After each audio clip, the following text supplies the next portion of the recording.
বাজার থেকে নিয়ে আসলাম সরিষার শাক। এই সরিষার শাক দিয়ে আজকে হচ্ছে পিঠালি রান্না করব। পিঠালি রান্না করার জন্য শাকটাকে আগে ভালো করে বেছে নিছি, বেছে ধুয়ে নিছি, ধুয়ে কেটে নিছি।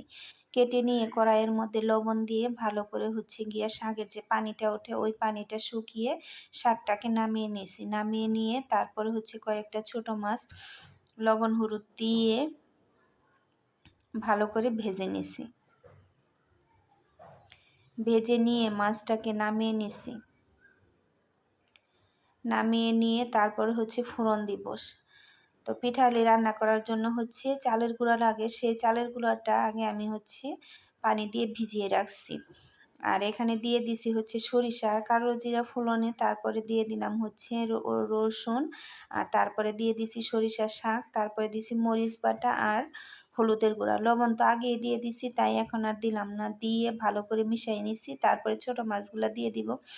ছোট মাছগুলো দেওয়া হয়ে গেছে। এখন একটু নেড়ে চেড়ে তারপর যে চালের গুঁড়াটা ভিজিয়ে রাখছিলাম সেই চালের গুঁড়াটা হচ্ছে দিয়ে দেবো। চালের গুঁড়া দিয়ে শাকটাকে অনবরত নাড়তে হবে, না হলে চালের গুঁড়া দলা পাকায় যাবে, তখন আর ওইটা ভালো লাগবে না। এই যে যখন এরকম হয়ে গেছে তখন আমি নামিয়ে নিয়েছি আর রেডি হয়ে গেছে পিঠাহালি।